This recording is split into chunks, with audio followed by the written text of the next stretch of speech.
אוקיי, אז אנחנו עכשיו, מקווה שאתם רואים טוב, אנחנו נראה איך בעיקרון יש ממש כלי מקצועי לעשות את הצורה של הרביולי, את הזיגזג הזה שמסביב, בסדר? נכון,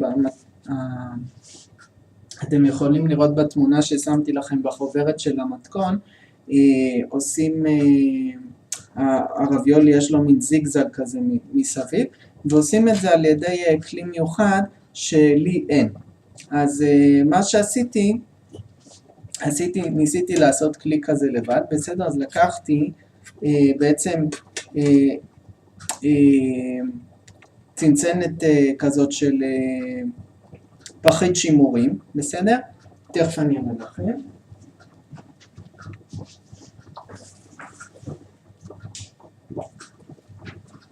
בסדר? פחית שימורים כזאת של זיתים, בסדר?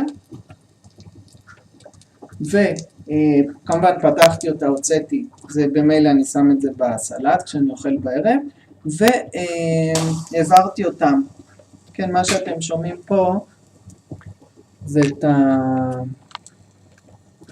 את המים שגולשים, וכשהם מגיעים לקיריים אז הם מתאדים ועושים מין צליל כזה של פפפ, בסדר? אז לא להיבהל. אם צריך אתם יכולים לקחת קצת עם כף מים ולשפוך כדי שזה לא יקרה, בסדר? אבל זה לא נורא, אם זה קורה קצת אז זה פשוט נתעלם, בסדר? ניתן לזה להמשיך לרתוח. אז אני חוזר להסביר לכם מה שהתחלתי. אז בעצם מה שעשיתי, לקחתי פחית כזאתי, כמובן הוצאתי את הזיתים, פתחתי, עם פותחן, כן, פותחן פשוט כזה של שימורים.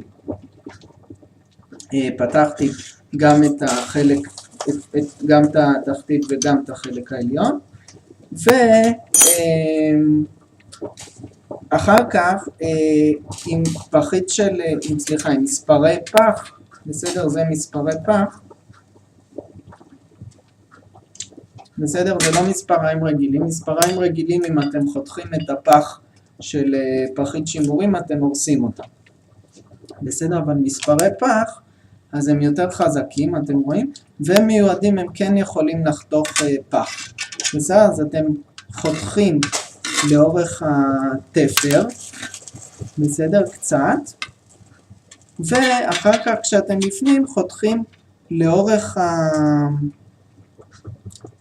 בהיקף של הפחית, בסדר? כאילו אתם נפטרים מהחלק הזה, ונשארים עם החלק אחד, בסדר? אז כמובן זהירות, ואחר כך מה שעשיתי, בסדר? אז אתם רואים שהורדתי את החלק הזה, ויש פה, ואחר כך עשיתי עם פלייר, לא פלייר גדול, בסדר? פלייר גדול הוא מדי גס, פלייר קטן, בסדר, פלייר כזה של תכשיטים, אז עשיתי פעם לכיוון הזה, פעם לכיוון הזה, ויצרתי לי ככה זיגזג, בסדר? עכשיו, כשהייתי עכשיו באודיטוריום בסופר, אז הלכתי לחנות של נאמן, ובעצם היה להם משהו יותר טוב, כן, זאת אומרת, מקצועי יותר, אבל לעוגיות, בסדר? אז זה לא מי יודע מה מקצועי, אבל זה יותר טוב ממה שאני עשיתי. אז יש כלי כזה לעוגיות, יש בכל מיני גדלים, ונגיד נשתמש באחד מהם בשביל הרביולי, בסדר? אבל אם אין לכם, אתם יכולים לעשות מה שאני עשיתי קודם, ולחתוך עם זה, פשוט לעשות את הצורות של הרביולי עם זה. עכשיו עוד דבר שאתם יכולים לעשות, נגיד אם אתם עושים את זה ואתם נגיד יותר צעירים וזה מסוכן, או שנגיד אין לכם את אני מערבב טיפה את התפוחי אדמה, את הבטטות,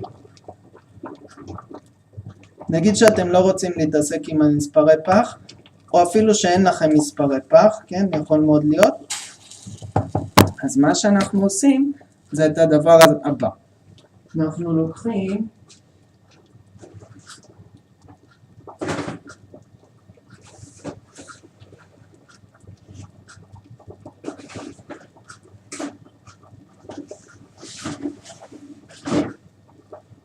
נייר אלומיניום, בסדר? זה נייר אלומיניום, ואנחנו יוצרים ממנו את הדבר הזה, כמו העיגול הזה שיש המקצועי. איך אתם עושים? אתם מקפלים פה סנטימטר, כן? בואו נגיד נעשה את זה איתכם. נגיד אתם מקפלים פה איזה 2 סנטימטר ומיישרים.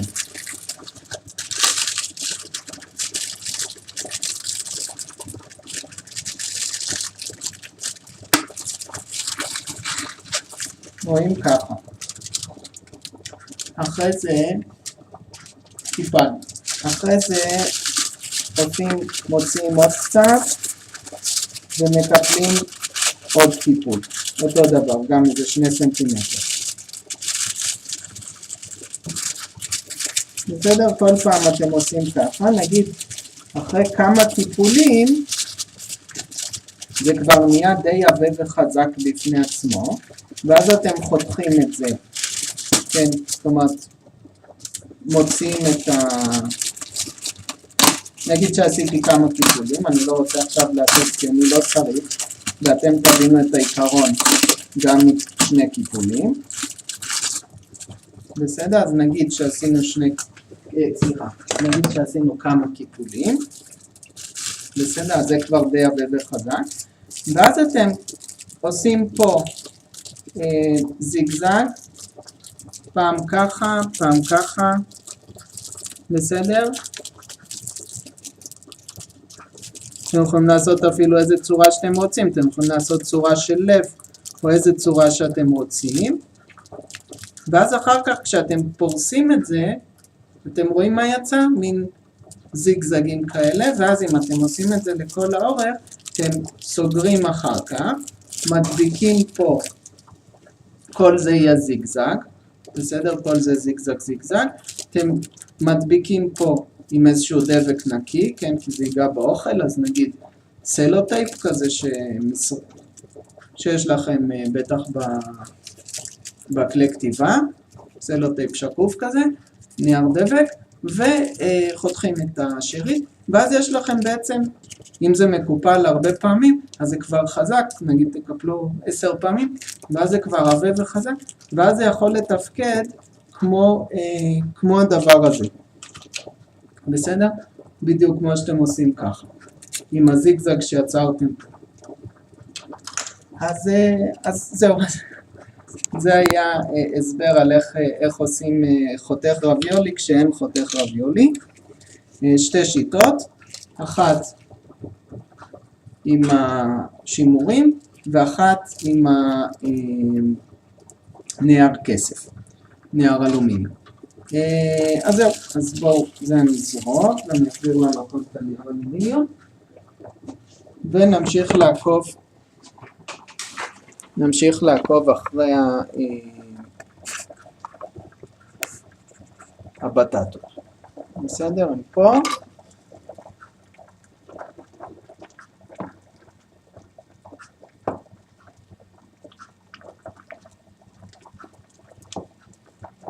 לדעתי הן די רכות כבר, זאת אומרת אני חשבתי שזה ייקח יותר זמן, או שדיברתי יותר זמן ממה שנראה לי, חשבתי שדיברתי עכשיו איזה 5 דקות, אבל אולי דיברתי יותר. בכל אופן, זה די מוכן, אני חושב. בואו נעשה את הבדיקה שלנו. בסדר? אז איך אנחנו עושים את הבדיקה שלנו? אמרנו, אנחנו לוקחים סכין,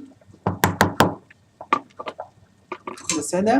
ומנסים לחרוץ פה את אחת מהבטטות, וזה חודר מאוד בקלות. אתם רואים, זה כאילו, היא ממש מתפרקת בלי מאמץ, לא בתנועות חיתוך, פשוט ללחוץ טיפה ולראות אם היא נחתכת בקלות, אז זה אומר שזה מוכן.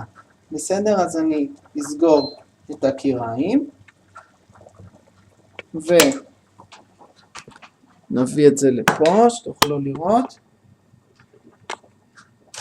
רדיד אלומיניום, הנייר כסף אני שמו לפה. את זה אפשר לזרוק. ופה